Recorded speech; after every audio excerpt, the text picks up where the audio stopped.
Hello everyone, I welcome you all. And see, today I will be talking about one of the chapters of the CA Inter Income Tax, and that is return of income. इस chapter को हम revise करेंगे. I am assuming कि आपकी सारे chapters हो गए होंगे और अब आप रिवीजन वाले मोड में होंगे. और इस रिवीजन वाले मोड में हम ये चैप्टर रिटर्न ऑफ इनकम, इस चैप्टर से अपने रिवीजन की शुरुआत करते हैं. छोटा सा चैप्टर है और फटाफट से मेरे ख्याल से इसका रिवीजन किया जा सकता है. So let us start with it directly.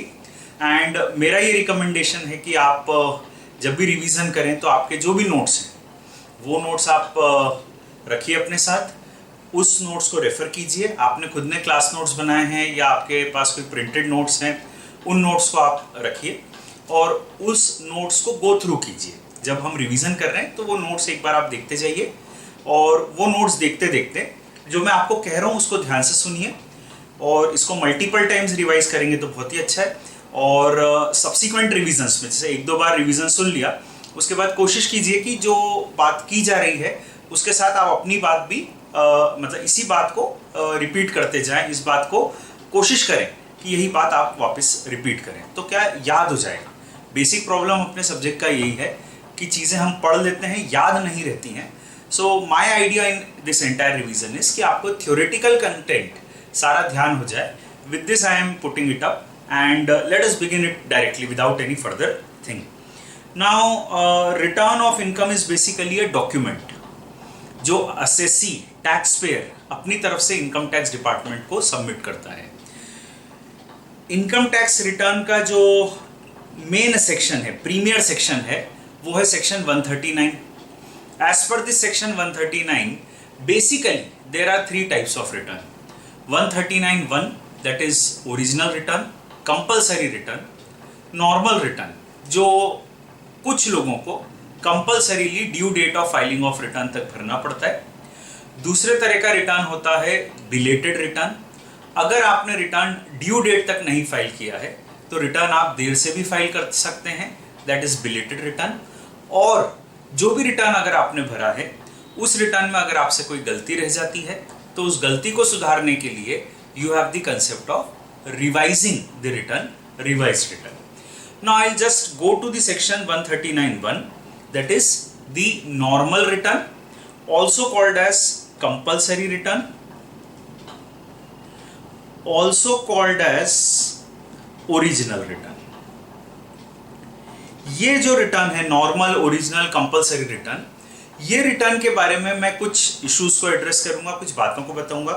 सबसे पहला सवाल ये है कि who has to file the return compulsorily. So under section 139(1) of the income tax act, following persons have to compulsorily file a return. Every company, every firm, and we know firm includes LLP. So every company, every firm, local authority, अगर local authority की total income basic exemption limit से ज़्यादा है, that is nil, क्योंकि local authority में basic exemption limit होती है nil, वहाँ पर flat 30% rate of tax लगते हैं. तो लोकल अथॉरिटी अगर उनकी total income basic exemption limit से ज़्यादा है, मतलब ₹1 की भी टैक्सेबल इनकम है, और अदर्स में आएंगे individual, HUF, AOP, BOI and AGP. Others अगर उनकी टोटल इनकम बिफोर चैप्टर 6 है, before 1038, before 54 to 54 GB exemptions, इन तीन के पहले की टोटल इनकम अगर मैक्सिमम एग्जम्पशन लिमिट से ज्यादा है, 2.5 लाख और 3 लाख और 5 लाख एज दी केस में भी, तो अगर इनकी इनकम उस लिमिट से ज्यादा है तो उनको कंपल्सरीली रिटर्न भरना पड़ेगा. अब देखिए यहाँ तीन चीजें कही गई है. अदर्स के केस में अगर उनकी टोटल इनकम तो फाइनल फिगर होता है जिसके ऊपर इनकम टैक्स लगता है. टोटल इनकम बिफोर चैप्टर 6 है, चैप्टर 6 से डिडक्शन हमको सबको पता है, बहुत डिटेल्ड और लेंदी टॉपिक है, आपने पढ़ा ही होगा. उसके अलावा section 1038 long term capital gain STT paid 1 lakh रुपए तक का एग्जम्प्ट होता है. तो 1 लाख रुपए का एग्जम्पशन देने से पहले का फिगर की बात कर रहे हैं. And section 54 to 54 GB capital gain के वो सारे एग्जम्पशंस. इनके पहले अगर आपकी टोटल इनकम, ये एग्जम्पशंस देने से पहले अगर आपकी total income basic exemption limit 2.5 lakh, 3 lakh या 5 लाख एज द केस में भी से ज्यादा है, 2.5 lakh in the case of non senior, 3 lakh in the case of a senior citizen and 5 lakh in the case of a very senior citizens. तो उनके केस में अगर आपकी income before this exemptions basic exemption limit से ज्यादा है तो कंपल्सरीली आपको रिटर्न भरना है। तो एक पर्सन बेस्ड लॉ हो गया, every company, every firm, LLP, local authority अगर टोटल इनकम बेसिक एग्जम्पशन से ज्यादा है एंड अदर पर्संस अगर उनकी income total income before these sections chapter 6 से 1038 and section 54 to 54 GB exemption, तो उनको कंपल्सरीली रिटर्न भरना है। उसके अलावा एक्सपेंडिचर बेस्ड पर भी रिटर्न भरने की बात आती है persons other than company form के लिए। कंपनी फॉर्म को तो वैसे ही रिटर्न भरना है, अदर देन कंपनी फॉर्म के लिए 3 और क्राइटेरिया दिए हैं, तीनों में से एक क्राइटेरिया में आप फिट हो गए तो आपको कंपल्सरीली रिटर्न भरना है। अगर आपका साल भर का aggregate bank deposit, aggregate amount deposited in the bank if it exceeds ₹1 crore, और बैंक में भी करंट अकाउंट में, तो आपने एक अकाउंट या मल्टीपल करंट अकाउंट में साल भर में टोटल 1 करोड़ से ज्यादा का डिपॉजिट किया है तो आपको कंपल्सरीली इनकम टैक्स रिटर्न भरना है। फिर उसके अलावा अगर आपका फॉरेन ट्रैवल एक्सपेंसेस खुद के लिए या किसी और के लिए अगर आपने 2 लाख रुपए या उससे ज्यादा का फॉरेन ट्रैवल एक्सपेंसेस किया है तो कंपल्सरीली आपको रिटर्न भरना है। एंड एक और सर्कमस्टेंस दिया है, अगर आपने 1 लाख रुपए से ज्यादा आपका साल का इलेक्ट्रिसिटी बिल आता है, इलेक्ट्रिसिटी बिल 1 लाख रुपए या उससे ज्यादा का आता है तो कंपल्सरीली आपको इनकम टैक्स रिटर्न भरना है। उसके अलावा एक जनरल क्राइटेरिया दिया है कि persons other than firm and company उनको रिटर्न भरना है अगर if you fulfil any other criteria as may be prescribed. तो एक ओपन एंडेड या आखिरी क्लॉज है, इसका कोई खास रेलेवेंस नहीं अपने लिए। तो basically bank deposit, current bank account में डिपॉजिट 1 करोड़ या उससे ज्यादा, इलेक्ट्रिसिटी बिल 1 लाख या उससे ज्यादा एंड फॉरेन ट्रैवल 2 लाख या उससे ज्यादा, इनमें से कुछ भी एक कंडीशन फुलफिल हो गई तो आपको रिटर्न भरना है। तो ये दूसरा हम कह सकते हैं क्राइटेरिया हो सकता है एक्सपेंडिचर बेस्ड, कि इनमें से कुछ भी खर्चा कर दिया तो भी आपको रिटर्न भरने की बात आती है। तो अब ये तो हो गया who has to file a return. फिर अगला सवाल आता है रिटर्न किस डेट तक फाइल होगा। तो अगर आप ऑडिट असेसी नहीं हो, नॉन ऑडिट असेसी हो, आपके अकाउंट्स का ऑडिट नहीं होता है, if your accounts are not required to be audited then in such a case आपको रिटर्न भरना पड़ेगा 31 जुलाई ऑफ द असेसमेंट ईयर। तो आपकी ड्यू डेट रहेगी 31 जुलाई। अगर आपके अकाउंट्स का ऑडिट होता है तो ऐसी परिस्थिति में ड्यू डेट रहेगी 30 सितंबर ऑफ द असेसमेंट ईयर। अगर आप ट्रांसफर प्राइसिंग प्रोविजंस में फॉल होते हैं, ट्रांसफर प्राइसिंग सीए इंटर में नहीं है, सीए फाइनल में है, पर ये वर्ड यहां पर यूज किया गया है। अगर आप ट्रांसफर प्राइसिंग प्रोविजंस में फॉल होते हैं तो ऐसी परिस्थिति में आपको 30 नवंबर तक रिटर्न भरने की रिक्वायरमेंट है। So that is the basic point which is there. उसके अलावा एक और प्रिंसिपल दिया है, अगर कोई पार्टनरशिप फॉर्म है, उस फॉर्म के अकाउंट्स का ऑडिट होता है, मैं उस फॉर्म में वर्किंग पार्टनर हूं, ठीक है, देयर इज अ फॉर्म कैसी, जिसके अकाउंट्स का ऑडिट होता है और मैं उस फॉर्म में वर्किंग पार्टनर हूं, वो भी वर्किंग। तो ऐसी परिस्थिति में क्योंकि फॉर्म का ऑडिट होता है और फॉर्म के फिगर्स के बेसिस पर ही मेरे फिगर्स फाइनलाइज होंगे, फॉर्म के प्रॉफिट पर ही मेरी सैलरी फाइनलाइज होगी, तो ऐसी परिस्थिति में क्योंकि मेरा प्रॉफिट, मेरी इनकम फॉर्म के प्रॉफिट पर डिपेंडेंट है, देयरफॉर फॉर्म का क्योंकि ऑडिट हो रहा है इसलिए मुझे भी रिटर्न भरने की ड्यू डेट 31 जुलाई की जगह 30 सितंबर हो जाएगी। तो ये एक एक्सटेंशन दिया हुआ है। If you are a working partner in a firm, such a firm which is required to get its accounts audited, तो ऐसी परिस्थिति में पार्टनर के जो रिटर्न है वो भी 30 सितंबर तक जाएगा। उसके बाद अगली चीज आती है रिटर्न भरने का कुछ प्रोसीजर। तो मैं आपको थोड़ा सा प्रोसीजर बतला देता हूँ। रिटर्न, एक तो वैसे तो कुछ लोगों के लिए रिटर्न भरना कंपलसरी है, एक ही छोटा सा पॉइंट लिखा है कि हमने देखा अभी कि कुछ लोगों के लिए रिटर्न भरना कंपलसरी है, बट अगर रिटर्न भरना आपके लिए कंपलसरी नहीं है तो भी वॉलेंटरीली अगर आपको अच्छा लगता है तो आप अपनी मर्जी से अपना रिटर्न फाइल कर सकते हैं। सो एक ये छोटा सा पॉइंट दिया है, voluntarily you can file your return of income. दूसरी ये बात दी है कि रिटर्न भरने की लास्ट डेट जो भी है 31 जुलाई, 30 सितंबर, 30 नवंबर जो भी है, अगर उस लास्ट डे को holiday, if that last day is a holiday, तो ऐसी परिस्थिति में what will happen is you can do the compliance on the next working day. तो अगर रिटर्न भरने की आखिरी तारीख से 30 सितंबर, बैंक हॉलीडे है, उस दिन छुट्टी है, तो ऐसी परिस्थिति में आप अपना रिटर्न भर सकते हैं 1 अक्टूबर को। उस दिन अगर income tax department, I should say not bank, income tax department अगर बंद है तो आप अगले दिन 1 अक्टूबर को अपना रिटर्न भर सकते हैं। 1 अक्टूबर को भी छुट्टी और 2 अक्टूबर को भी छुट्टी है, तो 3 अक्टूबर को आप अपना रिटर्न भर सकते हैं। तो if the last day is holiday you can do the compliance on the next working day. Return prescribed form में भरा जाता है, उसके ऊपर साइन किया जाता है इन अ प्रिस्क्राइब्ड मैनर। तो इसमें बहुत डिटेलिंग है नहीं कि रिटर्न के कौन से फॉर्म होते हैं, एटलीस्ट इंटर लेवल पे, एग्जाम लेवल पे नहीं है। तो प्रिस्क्राइब्ड फॉर्म में रिटर्न भरा जाता है and it is verified in a prescribed manner giving such particulars as may be prescribed. तो जो भी फॉर्म में पर्टिकुलर्स होंगे वो आपको भर के सबमिट करने पड़ते हैं। ठीक है, आज की तारीख में majority of the returns E filing होते हैं, पर कुछ केसेस में आपको चॉइस है, आज भी चॉइस है कि आप मैन्युअली रिटर्न भर सकते हैं। ठीक है, you can go to the income tax office and there you can file the return physically, manually. बाकी ज्यादातर रिटर्न्स तो इलेक्ट्रॉनिकली उनकी वेबसाइट पर अपलोड किए जाते हैं। उसके अलावा रिटर्न जो फाइल किए जाते हैं उसके साथ अलग से कोई अनेक्जर देने का कंसेप्ट नहीं है। The returns have to be filed annexureless. ठीक है, अलग से आपको कोई balance sheet, P&L account, income का कंप्यूटेशन की शीट या टैक्स भरे उसके रसीदें, चालान, ये सब सबमिट करने की जरूरत नहीं है। As on date the returns are annexureless. Returns के साथ अनेक्जर लगाने की जरूरत नहीं है। तो ये भी एक छोटी सी बात है जो दी गई है।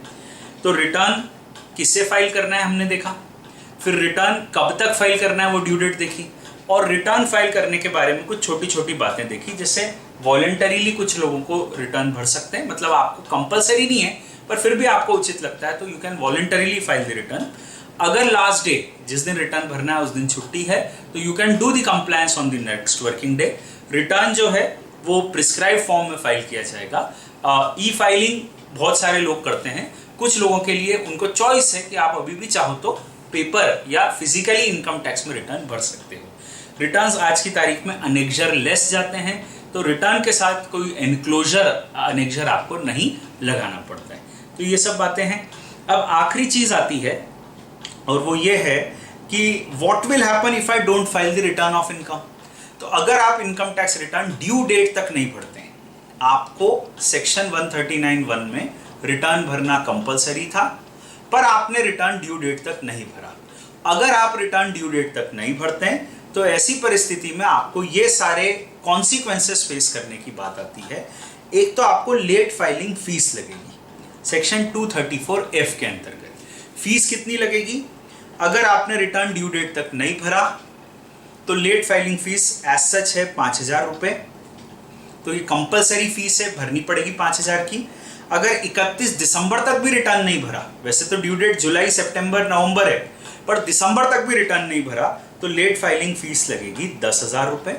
और छोटे एसएससीज के केस में जहां पर टोटल इनकम 5 लाख रुपए से ज्यादा नहीं है, अगर टोटल इनकम 5 लाख रुपए से ज्यादा नहीं है तो late filing fees will be only ₹1,000 instead of 5,000 और 10,000। तो एक तो रिटर्न समय से नहीं भरा तो लेट फाइलिंग की कंपलसरी फीस लगेगी।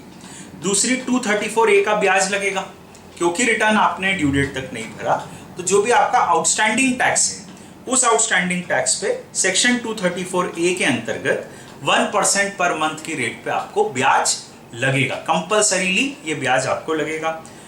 2 साल तक की जेल भी हो सकती है सेक्शन 276(c) के अंतर्गत। फिर अगर आपका रिफंड बनता है तो जितना भी आपका डीले है उतने समय का आपको ब्याज नहीं मिलेगा, जितना भी आपका डीले है उतने समय का ब्याज आपको नहीं मिलेगा। फिर अगर आपका लॉस है तो this loss can not be carried forward. तो ये जो भी आपका लॉस है ये लॉस अब आप कैरी फॉरवर्ड नहीं कर सकते। और फिर कुछ डिडक्शंस आपको अलाउ नहीं किए जाएंगे। तो ये भी एक एस्पेक्ट है कि कुछ ऐसे डिडक्शंस हैं जो आपको अलाउ नहीं किए जाएंगे। कुल मिलाकर ये सारी बातें अपने को ध्यान रखनी है। अगर हम रिटर्न ड्यू डेट तक नहीं फाइल करते हैं तो हमको कुछ डिडक्शंस अलाउ नहीं किए जाएंगे, लॉस भी कैरी फॉरवर्ड नहीं होगा। कुछ लॉसेस कैरी फॉरवर्ड हो जाते हैं, आगे बताता हूँ, उसके अलावा रिफंड अगर बनता है तो रिफंड पे ब्याज नहीं मिलेगा, जेल भी हो सकती है, प्रोसिक्यूशन भी हो सकता है। उसके अलावा 234A का कंपलसरी इंटरेस्ट लगेगा, जो भी आउटस्टैंडिंग टैक्स है उसके ऊपर 1% पर मंथ की रेट से कंपलसरीली इंटरेस्ट लगेगा, और लेट फाइलिंग फीस लगेगी 234F के अंतर्गत। तो ये कुल मिला के ये सारी बातें हैं जो अपने को ध्यान रखनी है। अब उसके बाद अगला रिटर्न आता है 139(3). ठीक है, 139(3) के अंतर्गत they are talking about a loss return. That is, अगर आपको लॉस होता है तो ये लॉस क्या आप कैरी फॉरवर्ड कर सकते हैं। एज सच 139(3) के अंतर्गत, to my understanding, there is no return of income, it is just a condition in respect of a loss. तो अगर आपको लॉस होता है तो रिटर्न आप चाहो तो भर सकते हो। 139(1) के अंतर्गत आप देख लो आपको कंपलसरी है या नहीं है, नहीं भी है तो आप चाहो तो रिटर्न भर सकते हो। पर अगर आप रिटर्न नहीं भरते हो तो फिर क्या होगा, वो दिया है 139(1) के अंतर्गत। So if you have a loss and if you want to carry forward the loss, if you have a loss and if you want to carry forward the loss, आपको रिटर्न भरना पड़ेगा। ये बेसिक थीम है इस section की। Any person willing to carry forward loss shall file the return of income. किस साल का रिटर्न, जिस साल उसको लॉस हुआ है। जैसे मुझे करंट फाइनेंशियल ईयर से फाइनेंशियल ईयर 1920 में लॉस हुआ है, तो अगर मुझे फाइनेंशियल ईयर 1920 में लॉस हुआ है, मैं इस लॉस को कैरी फॉरवर्ड करना चाहता हूं, तो मुझे फाइनेंशियल ईयर 1920 का return due date of filing of return तक भरना पड़ेगा। जिस साल लॉस हुआ है उस साल का रिटर्न अगर मैं due date of filing of return तक भरूंगा, तभी जाके मेरा लॉस कैरी फॉरवर्ड होगा। ड्यू डेट वही जो 139(1) में दी गई है। पर कुछ ऐसे लॉसेस हैं जो कैरी फॉरवर्ड हो जाते हैं even if the return is not filed up to the due date of filing of return. House property loss, then you have unabsorbed depreciation, scientific research expenditure and family planning capital expenditure. Basically मैं कहूंगा दो category हो गई, house property loss and unabsorbed depreciation, scientific research and family planning capital expenditure. यह losses carry forward हो जाएंगे even if the return is not filed up to the due date of filing of return. तो otherwise इसके अलावा बाकी कोई और loss है तो it can not be carried forward if the return is not filed up to the due date of filing of return. उसके बाद छोटा सा सेक्शन था, ये खत्म हो गया। उसके बाद अगला और छोटा सा सेक्शन आता है 139(4). कंसेप्ट है बिलेटेड रिटर्न का। अगर आपने return due date of filing of return तक नहीं भरा है तो भी कोई बात नहीं, आप रिटर्न ड्यू डेट के बाद भर सकते हैं। You can file the return after the due date of filing of return but before the end of the assessment year or completion of assessment whichever is earlier. For inter I will recommend कि आप सिर्फ इतना ही phrase भी याद रखेंगे तो भी चलेगा, up to the end of the assessment year, क्योंकि कंप्लीशन ऑफ असेसमेंट का कंसेप्ट समझने के लिए आपको एक चैप्टर असेसमेंट प्रोसीजर पढ़ना आवश्यक है, जो इंटर में आपके कोर्स में नहीं है। तो इसलिए आपका फोकस अभी सिर्फ इतना रख सकते हैं आप, belated return can be filed up to what date, up to the end of the assessment year, that is the cut off date. उस तारीख तक आप बिलेटेड रिटर्न भर सकते हैं। तो मैं सिंपली ऐसा कह देता हूं कि मान लीजिए असेसमेंट ईयर 2021 है, 2021 का due date of filing of return से नॉन ऑडिट एसएससी के लिए है 31 जुलाई 2020। अब ये तो रिटर्न की ड्यू डेट है और हम एक्सटेंशन वगैरह की बात नहीं कर रहे हैं कि साहब because of Covid due date extend हो गई, वो सब अपने कंसर्न नहीं है एग्जाम पर्पजेस से। तो बेसिक अपने तो लॉ में जो ड्यू डेट दी है उसकी बात कर रहे हैं। असेसमेंट ईयर 2021 की due date of filing of return है 31 जुलाई 2020। अगर आपने इस तारीख तक रिटर्न भरा तो ये 139(1) का रिटर्न है, नॉर्मल रिटर्न, कंपलसरी रिटर्न है। पर अगर आपने 31 जुलाई तक रिटर्न नहीं भरा तो ऐसी परिस्थिति में this will be a belated return and it will be filed under section 139(4). ये बिलेटेड होगा, 139(4) में फाइल होगा and it can be filed maximum up to the end of the assessment year 31 March 2021। तो उसकी कट ऑफ डेट 31 मार्च 21, उस तारीख तक ये रिटर्न भरा जा सकता है। तो ये है the concept of belated return. Belated return can be filed up to the end of the assessment year. तो वैसे तो लोगों को due date of filing of return तक रिटर्न भर देना चाहिए, पर अगर उन्होंने due date of filing of return तक रिटर्न नहीं भरा तो भी कोई बात नहीं है, they can file it belatedly up to the end of the assessment year. हालांकि इसमें वो इंटरेस्ट और लेट फाइलिंग फीस वो सब लगेगी, बाकी लॉ आपको अपॉर्चुनिटी तो दे रहा है कि आप कम से कम रिटर्न तो भर सकते हो। लेट फाइलिंग फीस के साथ ही भर दो, पर कम से कम लीगली ऑफिशियली रिटर्न तो आप भर पाओगे। तो अब उसके बाद अगला सेक्शन आता है 139 4A। एक्चुअली ये एक सीरीज है कुछ सेक्शंस की, 4A 4B 4C 4D 4E 4F, ऐसे कुछ 6 सब सेक्शंस हैं, तो एक एक करके उनको अपन पढ़ लेते हैं।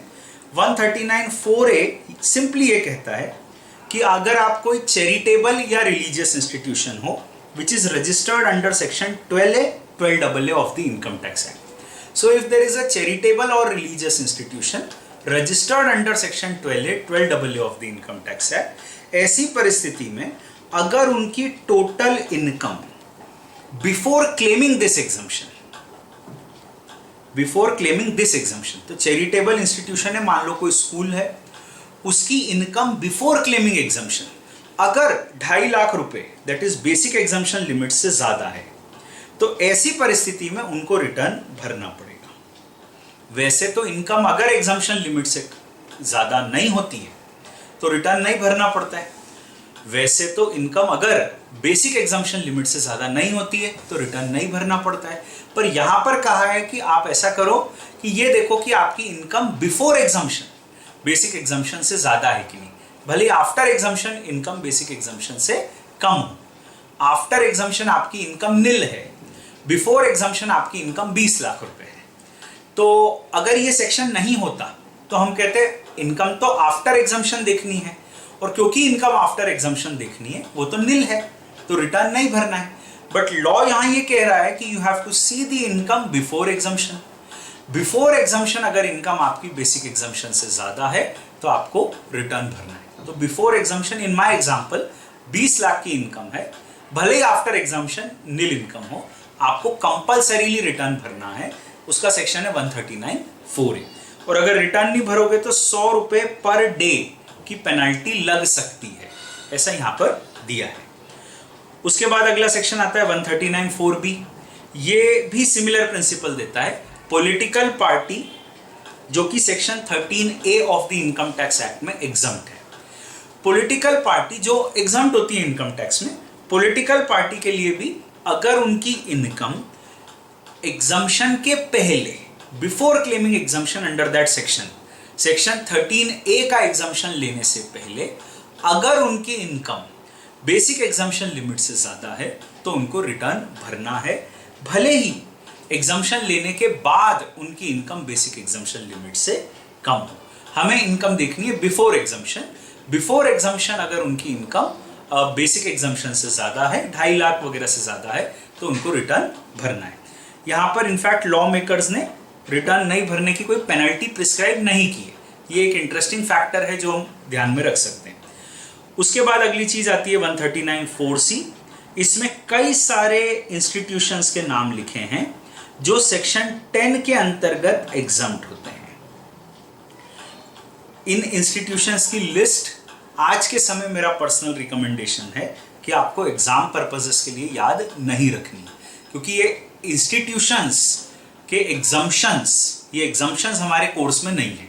तो जब एग्जम्पशन ही कोर्स में नहीं है तो ये लिस्ट को हम ध्यान रख कैसे सकते हैं। तो इसलिए ये जो भी लिस्ट है ये दी हुई है, आपको रेफरेंस के लिए है, बुक्स में भी दी हुई मिलेंगी आपको हर जगह। बाकी मेरा पर्सनल कहना है कि इसको याद रखना बहुत मुश्किल है और इसको नहीं याद रखें वो ज़्यादा बेहतर है। एनीवेज, यहाँ पर कई इंस्टीट्यूशन के नाम लिखे हैं जो अदरवाइज एग्जम्प्ट हैं सेक्शन 10 में। तो अब ये इंस्टीट्यूशन सेक्शन 10 में एग्जम्प्ट हैं, इनकी इनकम इन पर्टिकुलर सेक्शंस में एग्जम्पशन लेने से पहले, तो ये इंस्टीट्यूशंस हैं जो एग्जम्प्ट हैं और इनकी इनकम इन सेक्शंस में एग्जम्पशन लेने से पहले अगर 2.5 लाख रुपए से ज्यादा है, बेसिक एग्जम्पशन से ज्यादा है, तो उनको रिटर्न भरना पड़ेगा। एग्जम्पशन के पहले की इनकम की बात कर रहे हैं हम, जैसा कि अभी 2 सेक्शन में अपन ने कहा। तो अगर एग्जम्पशन के पहले की इनकम बेसिक एग्जम्पशन से ज्यादा है तो कंपल्सरीली आपको रिटर्न भरना पड़ेगा। एंड देन रिटर्न नहीं भरेंगे तो क्या हो जाएगा, तो सेक्शन 272A के अंतर्गत 100 रुपए पर डे की पेनल्टी आपको लग सकती है। ठीक है, वहां भी ऐसे ही था, 100 रुपए पर डे की पेनल्टी आपको लग सकती है। तो रिटर्न भरना है, अगर ड्यू डेट तक नहीं भरा तो जितने दिन का डीले किया उसके लिए 100 रुपए पर डे के रूप में आपको पेनल्टी लग सकती है। इसके बाद आता है अगला section 139(4)D। As per this section 139(4)D it has been provided, ये सेक्शन थोड़ा सा अलग हट के समझना।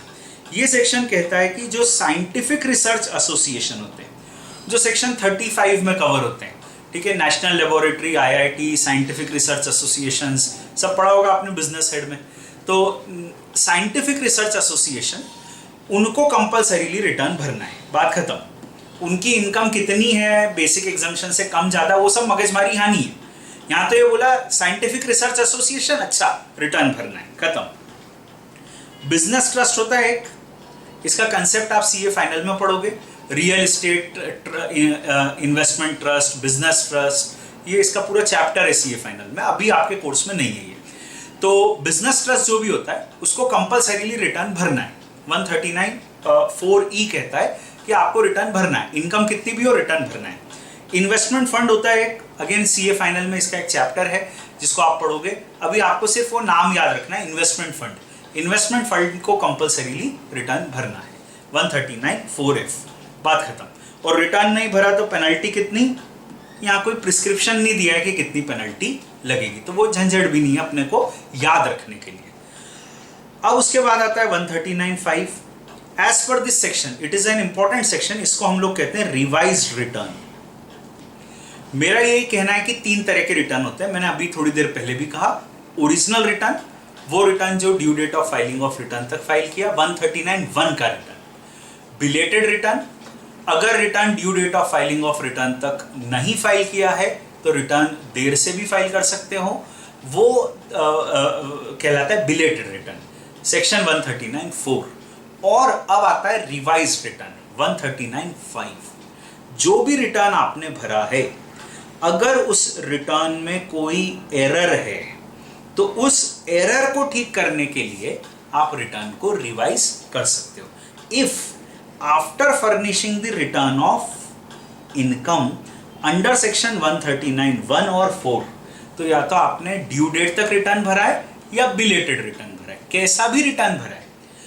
After furnishing the return you discover any omission और रॉन्ग स्टेटमेंट, रिटर्न भर दिया, उस रिटर्न में आपको कोई गलती, एरर और ओमिशन दिखा, तो उस एरर और ओमिशन को ठीक करने के लिए आप अपने रिटर्न को रिवाइज कर सकते हो। रिवाइज कब तक कर सकते हो, उसकी कट ऑफ डेट क्या है, तो वही है जो बिलेटेड रिटर्न की है। You can revise the return up to the end of the assessment year or the completion of assessment whichever is earlier. हालांकि वो phrase or the completion of assessment whichever is earlier belated return में भी relevant नहीं है और revise return में भी relevant नहीं है, क्योंकि at inter level, because of the reason you don't know the concept of completion of assessment. तो बिलेटेड रिटर्न में भी अभी मैंने यही कहा कि you can file a belated return up to the end of the assessment year. ऐसे ही रिवाइज रिटर्न में मैं कह रहा हूं you can file the revise return up to the end of the assessment year. तो हमारे एग्जाम्पल में ओरिजिनल रिटर्न आपने भरना था, उसकी ड्यू डेट थी 31 जुलाई 2020 और बिलेटेड रिटर्न भरने की ड्यू डेट थी 31 मार्च 2021। अब आपने कोई सा भी रिटर्न भरा हो, अगर इस रिटर्न में गलती है तो इस गलती को ठीक करने के लिए आप रिटर्न को रिवाइज कर सकते हो 139(5) में। ये रिटर्न ओरिजिनल रिटर्न हो या फिर बिलेटेड रिटर्न हो, किसी भी रिटर्न को आप रिवाइज कर सकते हो और रिवाइज कर सकते हो up to the end of the assessment year 31 March 2021।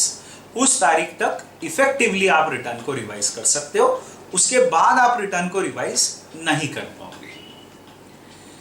फिर अगला सेक्शन आता है 139(9) डिफेक्टिव रिटर्न। अगर आपने रिटर्न भरा और एओ ने उस रिटर्न में कोई डिफेक्ट नोटिस किया, इस रिटर्न के कॉलम्स प्रॉपरली नहीं भरे गए, इनकम्प्लीट हैं, एंट्रीज कॉन्ट्राडिक्ट कर रही हैं, बहुत सारे डिफेक्ट हो सकते हैं। आपने रिटर्न भरा, उसमें कोई डिफेक्ट है, गलती है, वो गलती एओ को दिखी, एओ को अगर वो गलती दिखती है तो एओ वो गलती आपको पॉइंट आउट करेंगे। AO will give you a notice, a defect notice, कि आपके रिटर्न में ये डिफेक्ट है। ये डिफेक्ट नोटिस जब आपको दिया जाएगा कि देखो आपके रिटर्न में गलती है, तो आपको मिनिमम 15 दिन दिए जाएंगे। 15 दिन का समय है, इसमें आप अपनी गलती सुधार लो। अगर आप अपनी गलती सुधार लेते हो वेल एंड गुड, नहीं सुधारते हो तो ऐसी परिस्थिति में return will be treated as invalid. Law will apply as if आपने रिटर्न भरा ही नहीं है। तो ये 139(9) है, that is a defective return. इसके बाद एक और छोटा सा कंसेप्ट दिया है मैंने, इनवैलिड रिटर्न। इनवैलिड रिटर्न की फिलॉसफी ये है कि आपने रिटर्न भरा पर कानून के दायरे में ये एक वैलिड रिटर्न नहीं है, और इसका कोई सेक्शन भी नहीं है, क्योंकि जो भी वैलिड रिटर्न्स हैं उसके सेक्शन है। उसके अलावा जो भी रिटर्न आपने भरा है वो इनवैलिड रिटर्न है। So return which is not filed within the four corners of law is invalid. That is the first point what I can say, a return not filed within the four corners of law is invalid. जैसे मैं कह सकता हूं उदाहरण के तौर पे कि बिलेटेड रिटर्न आपको भरना रहता है up to the end of the assessment year.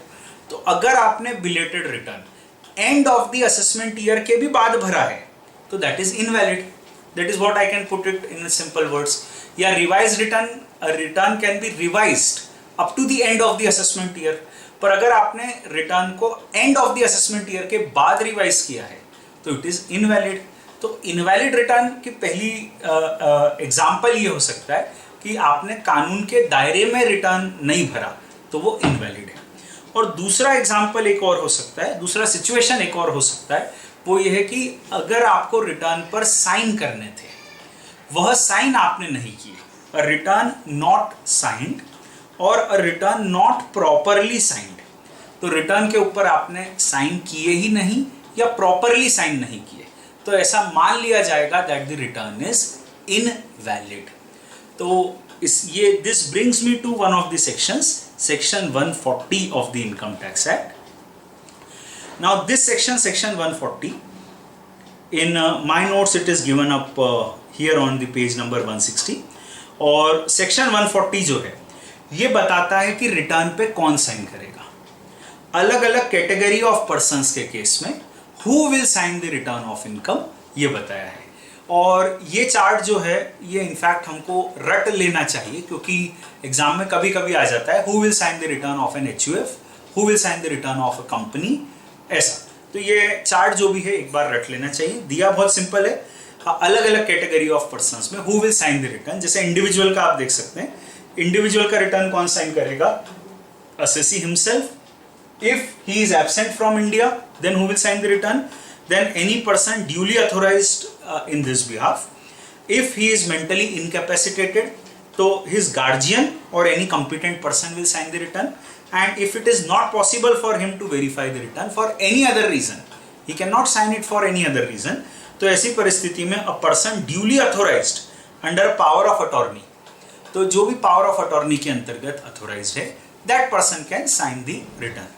तो ये ऐसा इंडिविजुअल का दिया है, और ऐसा ही हर कैटेगरी ऑफ पर्सन का दिया है who will sign the return. As I said it, ये चार्ट थोड़ा सा इसलिए रट लेना चाहिए क्योंकि थ्योरी के रूप में एग्जाम में ये आ जाता है।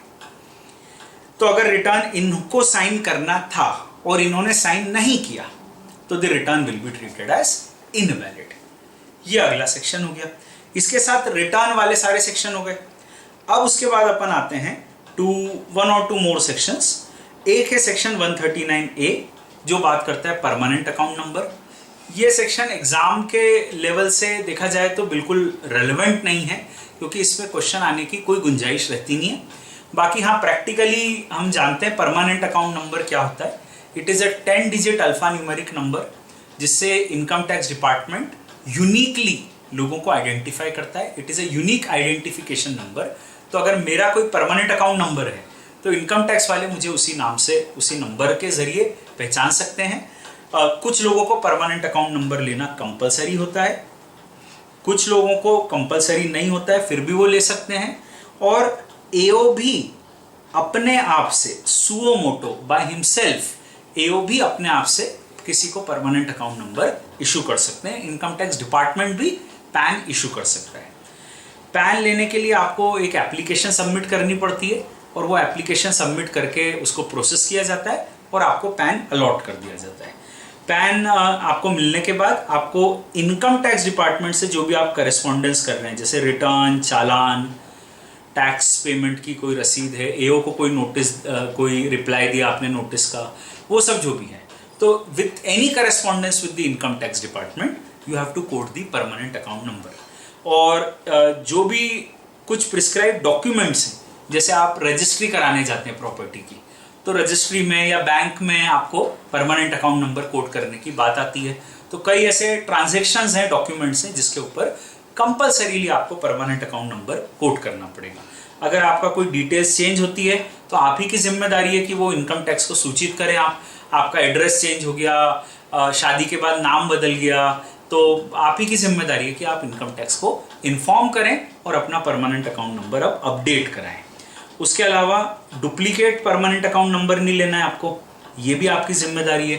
तो you need not apply for obtaining or processing any other PAN. If you already have a PAN, don't take a duplicate PAN, that is also there. इस साल एक छोटा सा अमेंडमेंट भी आया है कि आधार और पैन इंटरचेंजेबली यूज कर सकते हैं।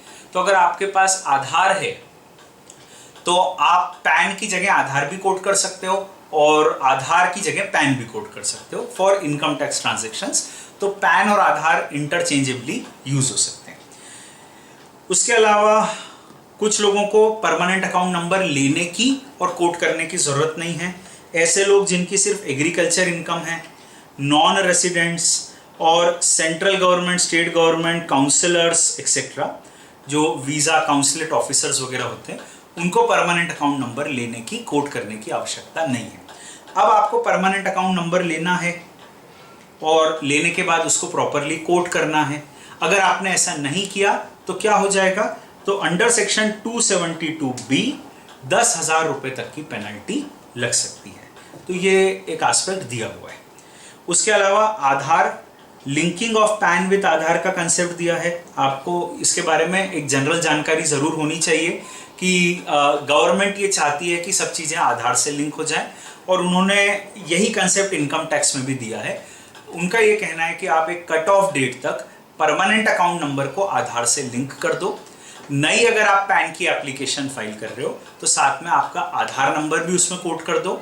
और अगर आप ऐसा नहीं करते हो, अगर आप उस कट ऑफ डेट तक पैन और आधार को लिंक नहीं करते हो, तो हम आपके परमानेंट अकाउंट नंबर को कैंसिल नहीं करेंगे, उसको इनऑपरेटिव कर देंगे। मतलब आप उसको यूज नहीं कर पाओगे। ठीक है, यूज नहीं कर पाओगे, बाद में लिंक कर देना। एक बार लिंक कर दिया तो फिर आप अपने परमानेंट अकाउंट नंबर को ऑपरेट कर पाओगे। तो इन ऑपरेटिव मोड में वो चला जाएगा, फिर लिंक कर दो तो ऑपरेटिव वापस से हो जाएगा। फिर कुछ लोगों को आधार लेने की ज़रूरत नहीं है तो उनको लिंक भी करने की ज़रूरत नहीं है। जैसे आसाम, जम्मू कश्मीर, मेघालय, वहाँ के जो रेसिडेंट्स हैं, इंडियन नॉन रेसिडेंट्स को पैन लेने की, आधार लेने की ज़रूरत नहीं है। जिनकी एज 80 ईयर्स या उससे ज़्यादा है उनको आधार लेने की ज़रूरत नहीं है। और जो लोग इंडियन सिटीजन्स नहीं हैं उनको आधार लेने की ज़रूरत नहीं है।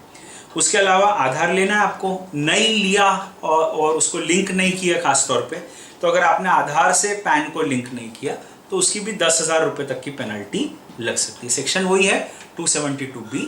If you don't link it, एक तो आपका पैन इनऑपरेटिव कर देंगे और दूसरा 10,000 रुपये तक की पेनल्टी लग सकती है। तो ये छोटे छोटे सेक्शन हैं। इसके साथ अपना एक chapter, return of income chapter, revise हो जाता है आज। एंड ऐसे ही हम धीरे धीरे कोशिश करेंगे छोटे छोटे बड़े चैप्टर, सारे मिक्स चैप्टर्स हम रिवाइज करते जाएं। Thank you very much.